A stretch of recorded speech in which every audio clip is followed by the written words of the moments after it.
Bismillahirrahmanirrahim. Today we are going to discuss thyroid metabolic hormone, which is guided in chapter 77. In this video, we will see synthesis of thyroid hormone, its regulation, both hormonal as well as through drugs, and its function, which are genomic and non-genomic. First of all, I will give you the general concept. What is thyroid hormone? Thyroid hormone is present in front of trachea. It has two lobes centrally connected to each other by a constricted part, which is known as isthmus. And it releases three hormones. Thyroxine यानी कि T4, ट्राइआयोडोथायरोडिन means T3 and calcitonin. ये हमारी calcium की regulation के अंदर important होता है। अगर हम आयोडीन की नीड की बात करें तो हमें 1 mg पर वीक चाहिए होता है। अगर हम पर ईयर बात करें तो 50 mg चाहिए होता है। इसमें से भी 1/5 जो होता है वो थायराइड हार्मोन के सिंथेसिस के अंदर यूज़ हो जाता है और बाकी जो है किडनी से एक्सक्रीट कर लेती है। थायराइड हार्मोन जो थायराइड ग्लैंड है उसका अगर हम माइक्रोस्कोपिक स्ट्रक्चर देखें तो हमें किस तरह से नज़र आता है। हमें बड़े बड़े सेल्स नज़र आते हैं, ठीक है। यहाँ पे क्यूबाइडल सेल्स पड़े होते हैं, क्यूबाइडल सेल्स होते हैं यहाँ पे क्यूबाइडल सेल्स पड़े होते हैं और दरमियान के अंदर जो होता है ये चीज़ है, इस पूरे चीज़ को हम कहते हैं फॉलिकल, ठीक है। पूरा फॉलिकल होता है, ये क्यूबाइडल सेल्स से लाइंड इसकी एपिथेलियम होती है और दरमियान के अंदर कोलाइड होता है जिसके अंदर प्रोटीन थायरोग्लोबुलिन पड़ी होती है।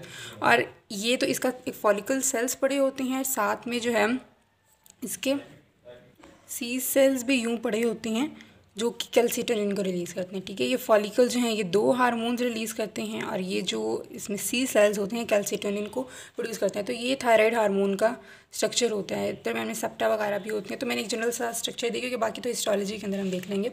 तो अब फर्स्ट ऑफ ऑल हम जो है सिंथेसिस को स्टार्ट करने लगे हैं। सिंथेसिस के अंदर पहला स्टेप जो है वो यही होगा कि जो आयोडीन हमने ली है उसको हम मतलब कि हमारे जेडी से अब्जॉर्ब हुई होगी तो हमारे ब्लड में आई होगी। तो हमने वहाँ से ये जो क्यूबाइडल सेल है ना, मैंने इस एक क्यूबाइडल सेल को यहाँ पे एनलार्ज किया हुआ है, ये क्यूबाइडल सेल को मैंने यहाँ पे एनलार्ज किया हुआ है, ठीक है। इस तरफ जो है इसका ल्यूमन होगा, यानी कि ये कोलाइड वाली सरफेस, ये ल्यूमिनल सरफेस होती है इसकी, ठीक है, ल्यूमिनल सरफेस। और ये जो है इसे हम बेसल सरफेस बोलते हैं, ठीक है। ल्यूमिनल भी इसको बोलते हैं और एपिकल सरफेस भी बोलते हैं। तो मैं यहाँ पे मेंशन कर देती हूँ कि कौन सी सरफेस है। ये इस तरफ मैं बना रही हूँ एपिकल सरफेस, या जिसको हम ल्यूमिनल सरफेस बोलते हैं, ठीक है। इस तरफ ये वाली सरफेस है, यानी यहाँ पे सारा कोलाइड वगैरह पड़ा होगा। और जो ये वाली सरफेस है ये है हमारे पास बेसल सरफेस, या फिर हम इसे बेजोलैटरल सरफेस भी बोलते हैं। तो ये 2 सरफेसेस हैं, ये एक मैंने जो क्यूबाइडल सेल है वो बना दिया। अब सबसे पहला काम वो यही होगा कि जो ब्लड से, यानी कि यहाँ पे फॉर एग्जांपल साथ में ब्लड वेसल्स पड़ी हुई हैं, तो ब्लड से जो भी इस क्यूबाइडल के अंदर हमने एब्जॉर्ब करना है, आयोडीन को लेना है ना हमने, क्योंकि हमने यहाँ पे थायराइड हार्मोन बनाना है। तो आयोडीन को यहाँ पे हमने ट्रैप करना है, यानी कि फर्स्ट स्टेप जो मैं यहाँ पे लिखने लगी हूँ थायराइड हार्मोन की सिंथेसिस के अंदर वो है आयोडाइड ट्रैपिंग, ठीक है। वो है आयोडाइड ट्रैपिंग, यानी कि हमने यहाँ पे आयोडाइड को थायराइड सेल्स के अंदर लेकर आना। तो वो किस तरह से होता है एक्चुअली, यहाँ पे ना एक वो होता है सिम्पोटर, सोडियम आयोडाइड सिम्पोटर।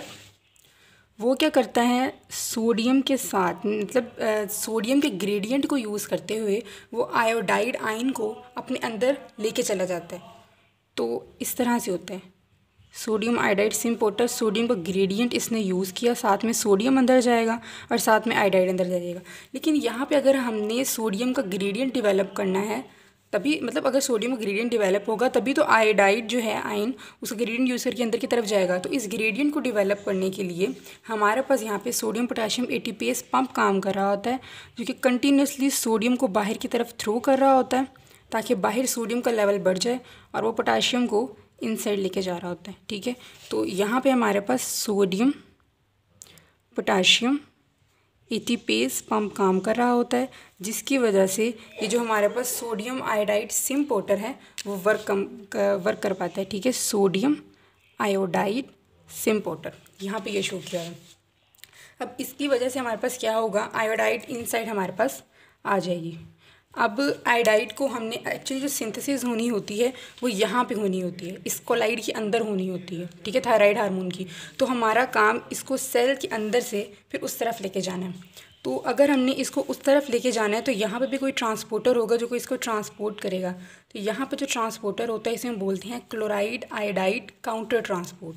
काउंटर ट्रांसपोर्ट का मतलब है कि अगर ये आयोडीन को बाहर की तरफ लेके जा रहा है तो उसके ऑपोजिट डायरेक्शन में क्लोराइड को अंदर की तरफ लेकर आएगा। ठीक है, तो ये एक्चुअली हो रहा होता है।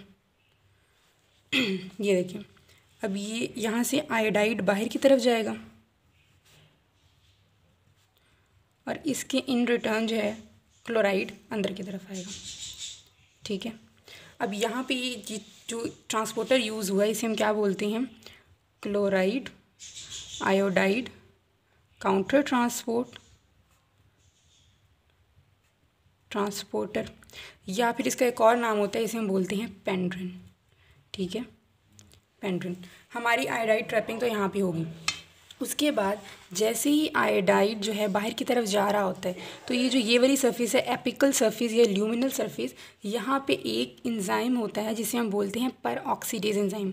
वो इसके ल्यूमिनल मेम्ब्रेन के साथ यूँ अटैच होता है। ठीक है, ये ल्यूमिनल मेम्ब्रेन के साथ ये पर ऑक्सीडेज एंजाइम अटैच होता है। जैसे ही आयोडाइड इस इधर से पास करता है तो ये पर ऑक्सीडेज एंजाइम क्या करता है, इस आयोडाइड को कन्वर्ट करा देता है आयोडीन के अंदर। ठीक है, इसकी ऑक्सीडेशन करा देता है। तो हमारे पास नेक्स्ट स्टेप क्या होता है, ऑक्सीडेशन ऑफ आयोडीन,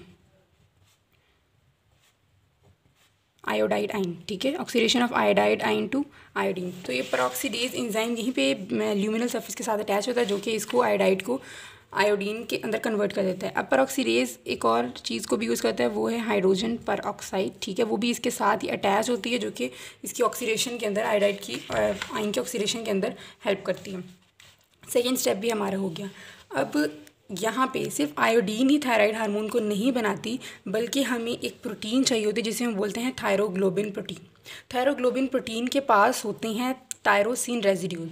जब तक आयोडीन इस टायरोसिन रेजिड्यूज के साथ जाकर अटैच नहीं होगी तब तक थायराइड हार्मोन की सिंथेसिस पॉसिबल नहीं होती। तो उसके लिए हम यहाँ पे क्या करेंगे, हमें यहाँ पे बनानी होगी एक प्रोटीन जिसे हम बोलते हैं थायरोग्लोबिन। ठीक है, अब ज़ाहिर एक प्रोटीन बनानी है तो उसके लिए यहाँ पर एक न्यूक्लियस होगा, न्यूक्लियस के अंदर डीएनए प्रेजेंट होगा। उस डीएनए से फिर क्या मैसेंजर आरएनए बनेगा, मैसेंजर आरएनए से फिर यहाँ पे हमें क्या मिल जाएगी, थायरोग्लोबिन, जिसे हम टीजी से शो कर रहे हैं। ठीक है, थायरोग्लोबिन हमें मिल जाएगी।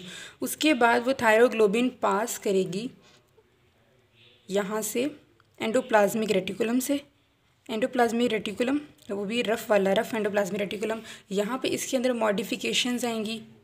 उसके बाद ये पास करती है गोल्जी से, जो कि इसको एक वेसिकल की फॉर्म के अंदर कन्वर्ट कर देगा। ठीक है, यहाँ से इसने गोल्जी ऑपरेटर से पास करना है। तो जब ये गोल्जी ऑपरेटर से पास करेगी तो यहाँ पे हमें एक वेसिकल की फॉर्म के अंदर मिल जाएगी।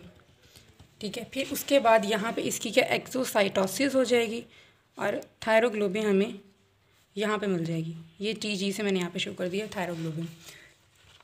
तो यहाँ पे हम ये वाला स्टेप भी लिख देते हैं।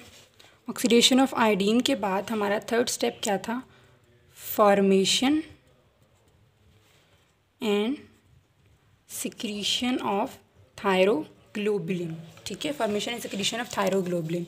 उसके बाद हमारा क्या काम होता है, मैंने आपको बताया था कि ये जो है थायरोग्लोबिन, इसके पास टायरोसिन रेजिड्यूज़ होते हैं। टायरोसिन एक अमाइनो एसिड है, वो इसके साथ अटैच होता है रेजिड्यू की फॉर्म के अंदर, और तकरीबन 70 टायरोसिन इसके साथ अटैच होते हैं। ठीक है, जैसे 70 टायरोसिन रेजिड्यू इसके साथ यूँ अटैच होता है, जिनके ऊपर उसकी सेकेंड और फिफ्थ पोजीशन के ऊपर आयोडीन जाके अटैच हो सकता है। ठीक है, तो हमने करना ही क्या है, हमने इस आयोडीन को जाके अटैच करना है थायरोग्लोबिन के साथ।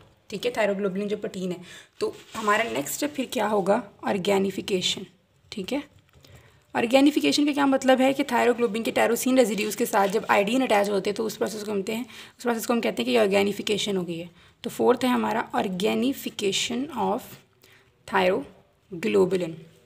तो हम उस ऑर्गेनिफिकेशन को किस तरह से शो करेंगे, प्लस के साइन के साथ। ठीक है, ये इसके साथ प्लस हो जाएगा और फिर आगे क्या बनेगा हमारे पास, यहाँ पे हमारे पास क्या आएगा, ये थायरोग्लोबिन है हमारे पास। ये मैं आपको जो है ना इसका केमिकल स्ट्रक्चर किस तरह से होता है, टायरोसिन के साथ किस तरह से अटैच होता है, मैं डायग्राम से दिखाती हूँ आपको। ठीक है, अभी फ़िलहाल हमने क्या करना है, अगर एक आयोडीन इसके एक टायरोसिन रेजिड्यूज़ के साथ अटैच हो जाए तो उसे हम बोलते हैं मोनो आयोडो टायरोसिन, ठीक है, इसकी सेकंड पोजीशन पर जाके अटैच हो जाए।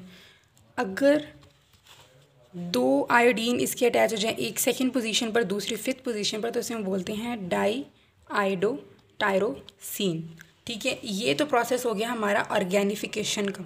अगर आप चाहते तो मैं यहाँ पे नंबरिंग भी कर देती हूँ। ये आयोडीन ट्रैपिंग हो गई यहाँ पे। उसके बाद सेकंड स्टेप हमारा ऑर्गेनिफिकेशन ऑफ आयोडीन था। थर्ड स्टेप था हमारा यहाँ पे थायरोग्लोबिन की सिंथेसिस और इसकी सिक्रीशन, और फोर्थ स्टेप था हमारा ऑर्गेनिफिकेशन, ठीक है। अब यहाँ पे सिर्फ ऑर्गेनिफिकेशन नहीं होती, बल्कि एक फिफ्थ स्टेप भी होता है जिसको हम बोलते हैं कपलिंग।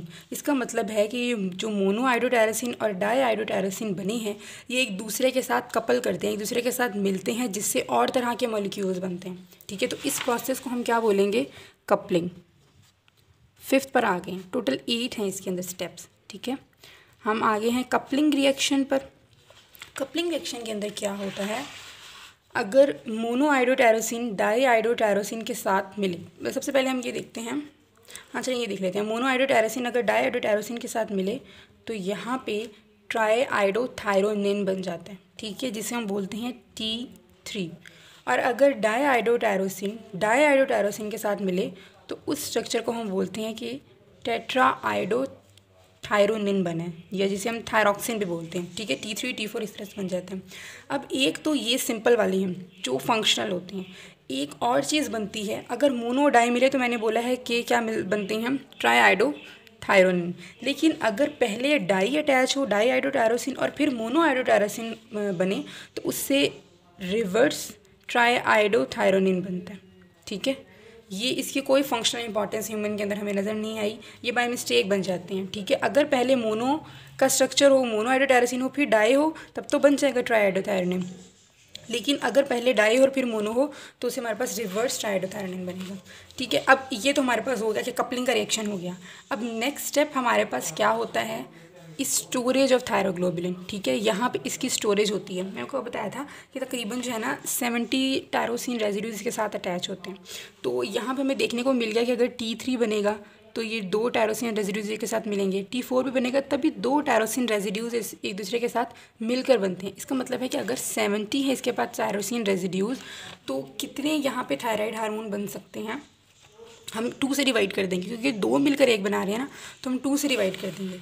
तो अगर यहाँ पे वो 70 हैं, 70 टायरोसिन रेजिड्यूज़ हैं, और हम उसे 2 पर डिवाइड करें तो हमारे पास बनते हैं 35 टोटल। तो इतने हमारे पास T3 या T4 बनता है। इस 35 में से 30 जो है हमारे पास क्या बनता है? T4, यानी कि थायरॉक्सिन। और बाकी 5 या इससे कुछ ज़्यादा, मतलब कि ये तो वैसे थियोरेटिकल वैल्यू है, नॉर्मल चेंज भी हो सकती है। तो 5% जो है हमारे पास T3 बनता है। T4 जो है इसकी अमाउंट ज़्यादा बनती है। वजह इसकी ये है कि जब ये इसकी जो प्रोटीन्स होती है ना, जहाँ पे हमने इसे जैसे ब्लड के अंदर इसको रिलीज़ कराएंगे तो ब्लड प्रोटीन के साथ इसमें अटैच होना होगा, तो इसकी अफिनिटी ज़्यादा होती है उनके लिए, तभी इसकी प्रोडक्शन ज़्यादा कराते हैं। हालांकि एक्टिविटी इसकी ज़्यादा होती है, T3 की एक्टिविटी ज़्यादा होती है, तभी प्रोडक्शन इसकी ज़्यादा होती है। लेकिन जब सेल पर एक्ट करना होता है तो ज़्यादातर तकरीबन 90% T4 जो है T3 के अंदर कन्वर्ट हो जाता है, ठीक है। अब अगर मैं परसेंटेज बोलूँ जो कि बुक में लिखी हुई है, बुक में भी वेरिएबल लिखी हुई है, कभी इसको 37, कभी 93, कभी 97 लिखी हुई है। तो हम अगर ये कर लें कि ये 97% इसकी प्रोडक्शन होती है और 3% जो है इसकी प्रोडक्शन होती है, ठीक है। तो ये चीज़ आपने याद रखनी है। लेकिन एक्टिविटी T3 की ज़्यादा होती है, ऑल्दो प्रोडक्शन इसकी ज़्यादा होती है, लेकिन एक्टिविटी इसकी ज़्यादा होती है। क्योंकि प्रोडक्शन इसलिए इसकी ज़्यादा है क्योंकि अफिनिटी प्रोटीन्स के लिए ज़्यादा है, ठीक हो गया। अब हम इसकी तरफ आते हैं। कपलिंग रिएक्शन हो गई। हमारा नेक्स्ट स्टेप है स्टोरेज ऑफ थायरोग्लोबुलिन। उसको मैं यहाँ पे लिख देती हूँ। तो इसको स्टोरेज यानी कि इस फॉर्म के अंदर ये यहाँ पे स्टोर हो जाएंगे, ये मैंने बता दिया।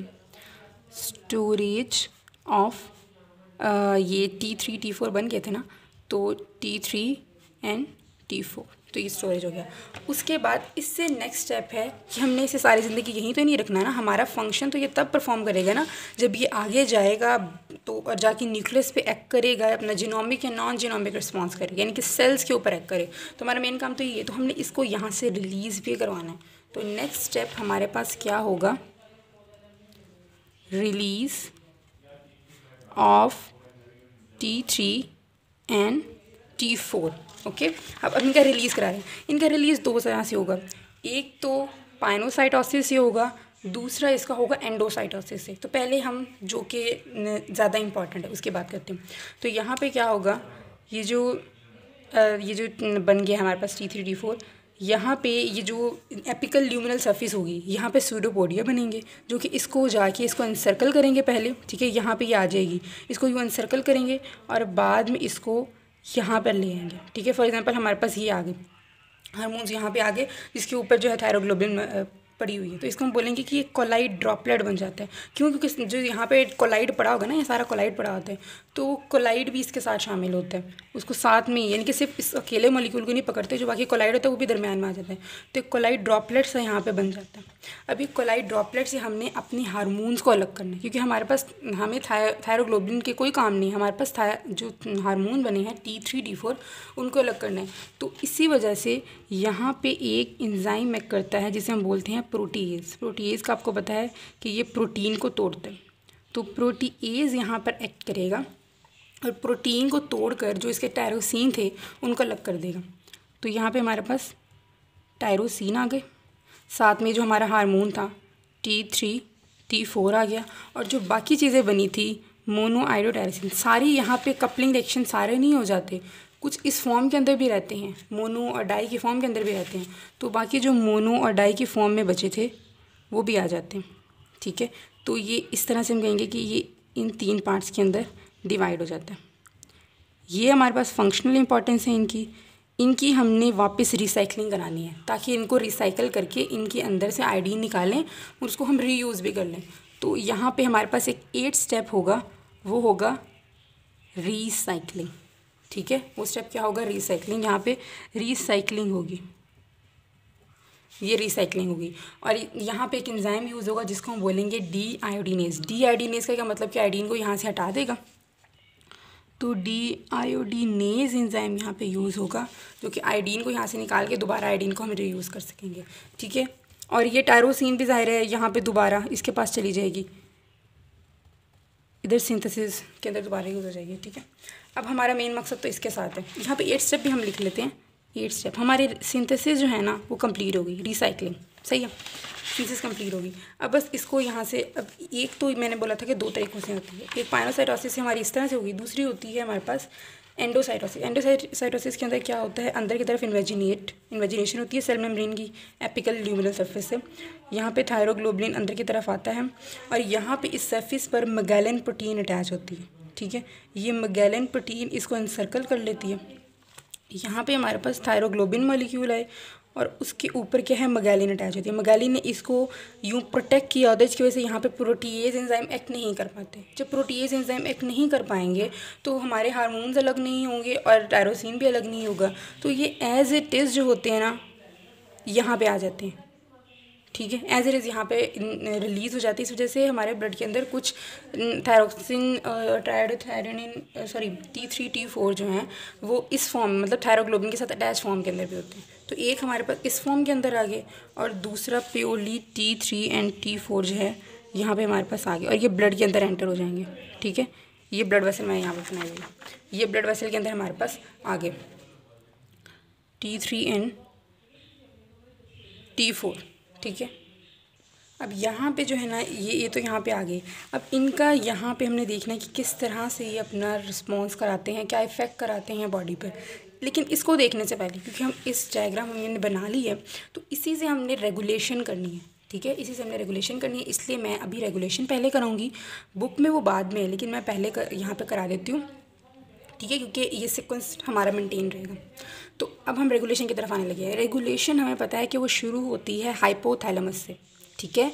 जो पिछले चैप्टर जो हमने किया था 76 वाला, वहाँ पे मैंने बताया था आपको कि जो हाइपोथैलेमस है वो रिलीजिंग हार्मोन्स रिलीज़ करते हैं, जो कि जाके पिट्यूटरी पर एक्ट करते हैं और पिट्यूटरी से थायराइड स्टिमुलेटिंग हार्मोन रिलीज़ होता है। देन फाइनली वो थायराइड हार्मोन पर एक्ट करके ये सारे प्रोसेस करवा रहा होता है, जो सारा प्रोसेस हमने यहाँ पे देखा। तो अब हम कौन सी चीज़ देख रहे हैं, रेगुलेशन। सिंथेसिस हमारी कंप्लीट हो गई। अच्छा, रेगुलेशन में हम हाइपोथैलेमस से शुरू कर रहे हैं। तो ये हमारे पास ये आ गया हाइपोथैलेमस। तो हाइपोथैलेमस से मैंने आपको क्या कहा कि क्या रिलीज़ होता है हमारे पास, ये हमारे पास रिलीज़ करता है thyroid releasing hormone. Thyroid releasing hormone फिर देन जाता है एंटीरियर पिट्यूटरी के ऊपर। ये हमारे पास आ गया। ये स्ट्रक्चर तो आपको पता ही है कि किस तरह से इसके होते हैं, एंटीरियर पिट्यूटरी, पोस्टीरियर पिट्यूटरी। तो बहरहाल ये एंटीरियर पिट्यूटरी के ऊपर आ जाता है। यहाँ पे थायराइड रिलीजिंग हार्मोन जो है फास्फोलाइपेज सी के थ्रू एक्ट कर रहा होता है, ठीक है। जो हमारे सेकंड मैसेंजर सिस्टम्स हैं, हमने 75 चैप्टर है था, तो उसके अंदर मैसेंजर सिस्टम थे, तो उसके थ्रू जो है ना यहाँ पे वो एक्ट करेगा फास्फोलाइपेज सी, जो कि हमें पता है सेल मेम्ब्रेन के अंदर ये फास्फोलाइपेज सी पड़ा होता है। तो जब ये फास्फोलाइपेज सी के ऊपर एक्ट करेगा तो ये क्या कराएगा, phosphatidyl inositol bi bisphosphate I think होता है, तो उसको ये कन्वर्ट करा देगा डाईअसाइल ग्लिसरॉल के अंदर प्लस IP3 के अंदर कन्वर्ट करा देगा, ठीक है। IP3 और डाईअसाइल ग्लिसरॉल के अंदर कन्वर्ट करा देगा। अब ये जो IP3 होगा ये कैल्शियम के अपटेक को कंट्रोल करता है, और ये जो डाईअसाइल ग्लिसरॉल है ये फास्फोराइलेशन कराता है, प्रोटीन काइनेज को एक्टिवेट करा के फास्फोराइलेशन कराता है डिफरेंट प्रोटीन की। जब फास्फोराइलेशन होगी प्रोटीन की तो यहाँ पे सिंथेसिस हो जाएगी थायराइड स्टिमुलेटिंग हार्मोन की, ठीक है। यहाँ पे वो पूरा ये प्रोसेस हमने पहले पढ़ा हुआ है ना कि किस तरह से प्रोटीन काइनेज को एक्टिवेट कराते हैं, प्रोटीन काइनेज जाके फिर प्रोटीन को दूसरी प्रोटीन को एक्टिवेट कराती है, फिर वहाँ पे जाके हमारे पास थायराइड स्टिमुलेटिंग हार्मोन रिलीज़ होते हैं। हमारा मेन मकसद थायराइड स्टिमुलेटिंग हार्मोन पर ही है। थायराइड स्टिमुलेटिंग हार्मोन ने फिर इधर एक्ट करना होता है, ठीक है। ये जो हमारे पास ये मैंने क्या बनाया हुआ है, मैंने एक फॉलिकल सेल्स बनाया हुआ ना यहाँ पे, जो हमने पढ़ा था क्यूबाइडल सेल है जहाँ पे, तो इस थायराइड स्टिमुलेटिंग हार्मोन ने एक्चुअली यहाँ पर एक्ट करना होता है, और वो भी इसके रिसेप्टर कहाँ पर होते हैं, ये कौन सी सर्फेस है, बेसल सर्फेस। तो इसके रिसेप्टर पड़े होते हैं बेसल सर्फेस पर, सर्पेंटाइन रिसेप्टर होते हैं, और ये CAMP के थ्रू एक्ट करता है। CAMP का प्रोसेस भी मैंने पहले डिस्कस किया हुआ है कि किस तरह से होता है कि यहाँ पे इसके सर्पेंटाइन रिसेप्टर पड़े होते हैं। सर्पेंटाइन का मतलब है कि 7 टाइम पास रिसेप्टर, उसके साथ G प्रोटीन कपल होती है। जब ये सर्पेंटाइन रिसेप्टर के पास जाते हैं, G प्रोटीन एक्टिवेट होती है, तो G प्रोटीन जाके इसकी जो यहीं सरफेस पर एडिनाइलाइल साइक्लेज एंजाइम पड़ा होता है, एडिनाइलाइल साइक्लेज AC, ठीक है। वो क्या कराता है, AMP को कन्वर्ट करा देता है CAMP के अंदर, ठीक है। यही पढ़ा था ना हमने कि G प्रोटीन से फिर एडिनाइलाइल साइक्लेज और फिर वो CAMP को एक्टिवेट करा देते हैं, और फिर CAMP जो है ना वो प्रोटीन काइनेज A को एक्टिवेट कराती हैं, और प्रोटीन काइनेज A फिर फॉस्फोराइलेशन कराते हैं दूसरी प्रोटीन की, जिसकी वजह से हमें डिफरेंट फिजियोलॉजिकल फंक्शन नज़र आ रहे होते हैं, ठीक है। तो ये तो एक सिंपल बात है जो हमने पहले की हुई है। अब मैं बताती हूँ कि यहाँ पर किस किस प्रोटीन की किस किस चैनल की जाके वो एक्टिवेशन कराएगी। ज़ाहिर है ये जो चैनल्स होते हैं वे प्रोटीन्स होती हैं। तो अब मैं उसको इंडिकेट करती हूँ रेड कलर, हाँ जी। तो अब थायराइड स्टिमुलेटिंग हार्मोन का हमने करना है, तो ये तो सारा प्रोसेस हमने देख लिया किस तरह से प्रोडक्शन होती है। अब थायराइड स्टिमुलेटिंग हार्मोन को हम यहाँ से शुरू करते हैं। एक तो पहले ये आयोडीन की ट्रैपिंग को स्टिमुलेट कराती है, ठीक है। एक इसका काम यहाँ पर होता है आयोडीन की ट्रैपिंग को, यानी कि ये आयोडीन की ट्रैपिंग को स्टिमुलेट कराती है। अच्छा, उसके बाद एक तो आयोडीन की ट्रैपिंग को स्टिमुलेट करती है, दूसरी यहाँ पे ऑर्गेनिफिकेशन जो हो रही है ना, यानी कि आयोडीन और थायरोग्लोबुलिन हार्मोन, इसको ऑर्गेनिफिकेशन को स्टिमुलेट कराती है। तो आपने बस ना ये क्या करना है, ये डायग्राम को अच्छे से नशीन कर लेना, तो चैप्टर आपका इंशाल्लाह अच्छे से हो जाएगा, ठीक है। एक यहाँ पर, दूसरा यहाँ पर एक्ट कर रही है, और तीसरा वो इस प्रोटीज एंजाइम पर जाके एक्ट करती है। यानी कि ये थायराइड हम एक तो प्रोडक्शन को इंक्रीज़ करा रही है, दूसरा उसके रिलीज़ को भी इंक्रीज़ करा रही है। और इसका सबसे इंपॉर्टेंट और इमीजिएट इफेक्ट ही हमें ये नज़र आ रहा होता है कि जैसे ही हम थायराइड स्टिमुलेटिंग हार्मोन किसी पर्सन को, मतलब अगर किसी को हाइपोथायराइडिज्म है तो हम इसे थायराइड स्टिमुलेटिंग हार्मोन इंजेक्ट कर रहे हैं, तो सबसे पहले जाके वो क्या काम करेगा, जो ऑलरेडी बना हुआ है उसी को जाके वो एक्टिवेट करेगा, प्रोटीज एंजाइम को एक्टिवेट करेगा ताकि इसका रिलीज़ ईजी हो। तो सबसे इमीजिएट इफेक्ट हमें यही नज़र आ रहा होता है, जो कि हमें तकरीबन 6 से 12 घंटे के अंदर नज़र आ जाता है, ठीक है। तो ये हमारे पास हो गया थायराइड स्टिमुलेटिंग हार्मोन का फंक्शन।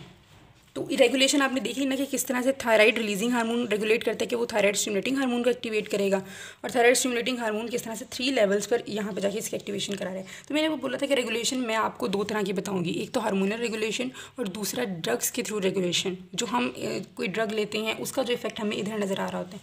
तो हम 3 ड्रग का इफेक्ट देखेंगे, थायोसाइनाइड, प्रोपाइल थायोयूरासिल और आयोडाइड, ठीक है। सबसे पहले हम थायोसाइनाइड को देखते हैं। मैं इसको शो करती हूँ, चलो ऑरेंज कलर से मैं इसको शो कर देती हूँ, ठीक है। तो सबसे पहले जो थायोसाइनाइड होगा ना वो आयोडीन ट्रैपिंग पर एक्ट करेगा। थायोसाइनेट आयंस जो होते हैं वो जाके आयोडीन ट्रैपिंग पर एक्ट करेंगे और उसको जाके क्या करेंगे, इनहिबिट। ठीक है, ये थायराइड स्टिमुलेटिंग हार्मोन के बिल्कुल ऑपोजिट है। अब यहाँ पे इनहिबिट किस तरह से करते हैं, इनहिबिट ये इस तरह से करते हैं कि जैसे आयोडीन अंदर जा रही है ना सोडियम आयोडाइड सिम्पोर्टर के थ्रू, ये आयोडीन और इसका स्ट्रक्चर सिमिलर होता है, तो थायोसाइनेट और आयोडाइड यानी कि ये भी सोडियम ग्रेडियंट यूज़ करके इस चैनल के थ्रू अंदर जा सकती है। इसका मतलब है कि कॉम्पिटिटिव इनहिबिशन हो जाती है इस थायोसाइनाइड और आयोडाइड के अंदर। तो जब कॉम्पिटिटिव इनहिबिशन होगी तो जाहिर है इस चीज़ ने, बुरी चीज़ ने जो है ना, मतलब कि ये फिर जो है ना डोमिनेट कर जाएगी और ये अंदर की तरफ जाएगी बजाय इसके आयोडीन के। इसका मतलब है आयोडाइड ट्रैपिंग जो है हमारे पास कम हो जाएगी। तो पहले तो हमने यहाँ पे देख लिया। अब ये देखिए, चल हम ये चीज़ भी यहाँ पे देख लेते हैं। थायोसाइनाइड यहाँ पे कर रहा है, आयोडाइड जो है वो इनसाइड ज़्यादा जा रही है, इनसाइड नहीं जा रही। ठीक है, आयोडाइड जो है इनसाइड नहीं जा रही। तो जब आयोडाइड इनसाइड नहीं जाएगी तो क्या थायराइड हार्मोन बनेगा, नहीं बनेगा।